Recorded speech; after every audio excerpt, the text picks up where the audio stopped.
seuls, je dirais, à Adebayor, Daré ont la taille acceptable.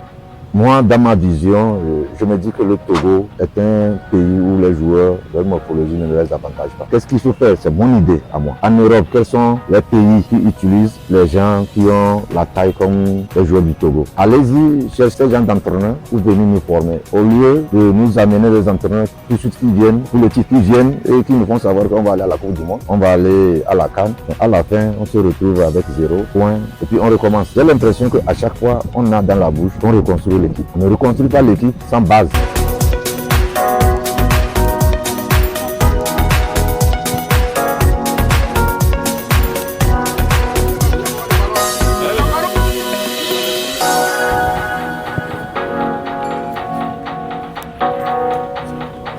Quand vous étiez en train de vous entraîner avec eux, la grande question que je me posais, comment on travaille la précision en tant que joueur? La précision? Oui. Premièrement, il faut des répétitions à chaque exercice. Et nous avons des exercices spécifiques qui permettent aux joueurs d'être aptes et justes dans ce domaine. Pour couronner tout ça, il faut beaucoup de répétitions. Compte tenu du fait que nos joueurs n'ont pas tous fait des centres de formation, il n'y a pas la base.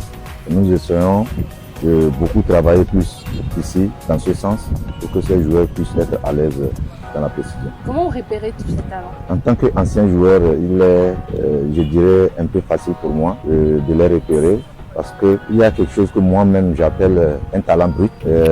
C'est quand tu vas dans un quartier où sur un mauvais terrain et que tu vois l'enfant bien manier le ballon, ça donne quand même une idée de ce que l'enfant peut faire si tu le mets dans de bonnes conditions. Donc, nous essayons d'aller sur des terrains périphériques, dans des endroits où c'est un peu reculé, où les enfants n'ont pas de chance de pouvoir évoluer. On les recueille là-bas, on les amène ici et on essaie de faire au maximum ce qu'on peut pour que les enfants là puissent être à l'aise. Votre plus grand souvenir mémorable en tant que joueur à l'époque qui vous marque toujours aujourd'hui? J'en ai plein. Peut-être c'est la qualification du Togo à la CAN 2013, puisque c'est la première fois qu'on arrive à ce niveau.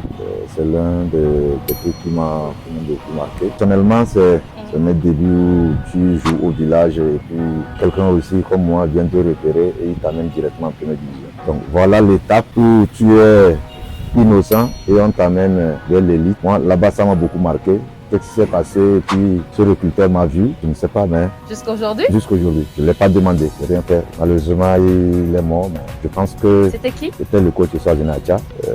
Je jouais dans un quartier à Pangalang, il est venu, il suivait, et il était coach principal du Kakabine de Depalé qui était en première division. Donc, il m'a pris de quelque part où on ne savait même pas faire la passe jusqu'en première division. Et le deuxième match du championnat, il me donne en même temps le brassard face à mes grands frères. C'était pas facile, mais c'était émouvant quand même. Pour des joueurs qui sont de cette nouvelle génération, qui vous regardent actuellement, quel sera peut-être votre conseil?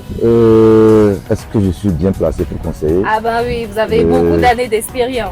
Un mot assez jeune. Un mot assez jeune. Parce que la plupart de nous parlons de travail chaque jour. Mais je pense que ce n'est pas uniquement le travail. Il faut la conscience de ce joueur pour pouvoir avoir des ambitions et après couronner par un travail acharné.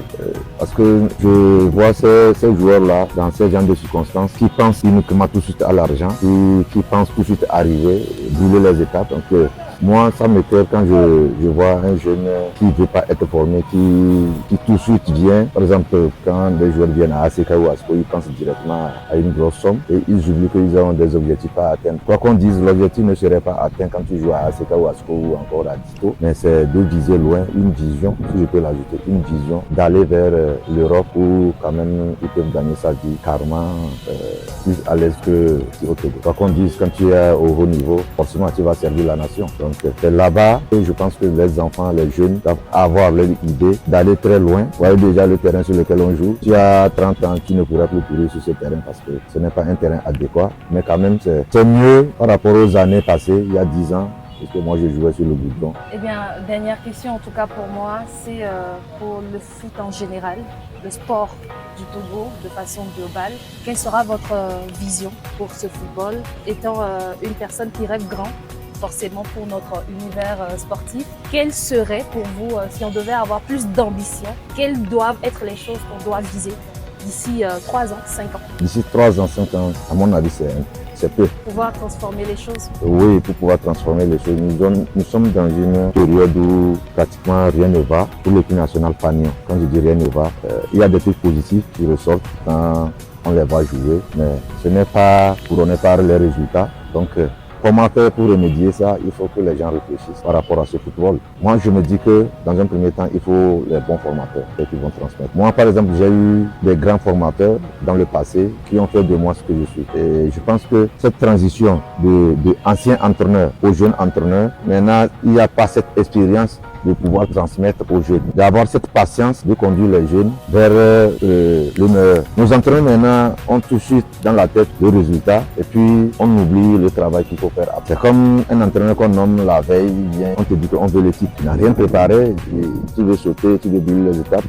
Moi, dans ma vision, je me dis que le Togo est un pays où les joueurs, leur morphologie ne les avantage pas. Nous avons tous 1m10, 1m50, 1m60. Seuls, je dirais, Adebayor, Daré ont la taille acceptable. Qu'est-ce qu'il faut faire? C'est mon idée à moi. En Europe, quels sont les pays qui utilisent les gens qui ont la taille comme les joueurs du Togo? Allez-y, cherchez ces gens d'entraîneurs pour venir nous former. Au lieu de nous amener des entraîneurs tout de suite qui viennent, pour les titres qui viennent et qui nous font savoir qu'on va aller à la Coupe du Monde, on va aller à la CAN. À la fin, on se retrouve avec 0 point et puis on recommence. J'ai l'impression qu'à chaque fois, on a dans la bouche qu'on reconstruit l'équipe. On ne reconstruit pas l'équipe sans base. Pour une performance, il y a une question de morphologie et de taille aussi. Oui, oui. Tu ne peux pas mettre moi comme ça en défense centrale, 1m10 sur les ballons qui vont passer derrière. Tu ne peux pas mettre aussi un gardien qui va faire 1m20. En attaque, il faut des gens aussi costauds. Il faut des gens qui peuvent faire la différence. Ils ont une taille pour la bataille. Il y a les zones où la morphologie, ça compte. Je prends l'exemple, quand tu prends l'Espagne, où tous ils sont petits,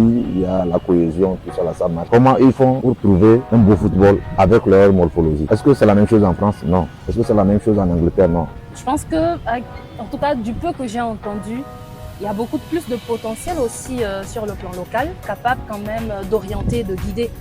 Oui, justement, et sans les joueurs locaux, je dirais qu'il n'y aura pas de championnat au Togo. On a de la qualité, on ne fait pas confiance. Je ne dis pas les entraîneurs. Même nous, les supporters, nous ne faisons pas confiance aux joueurs locaux. Imagine, on va pour jouer la Coupe du Monde, il y a 10 joueurs locaux. Les gens vont commencer par part. Or, s'il faut reconstruire, il faut reconstruire avec ceux-là aussi. Ils font partie. Quand je me rappelle du coach Keshi, c'est ce qu'il faisait. C'est le seul entraîneur qui utilisait beaucoup les joueurs locaux, que ce soit dans des grands matchs où les gens pensaient que le match était très difficile. Il prenait ce risque et il donnait confiance aux gens. Moi, personnellement, il m'a donné confiance. C'est quelqu'un qui m'a fait confiance tout de suite, étant local. Donc, beaucoup de locaux, on peut leur faire confiance. On peut quand même les aider. Ce sont nos futurs ambassadeurs demain. Merci. Merci à vous. Bonne Merci. chance. Merci beaucoup.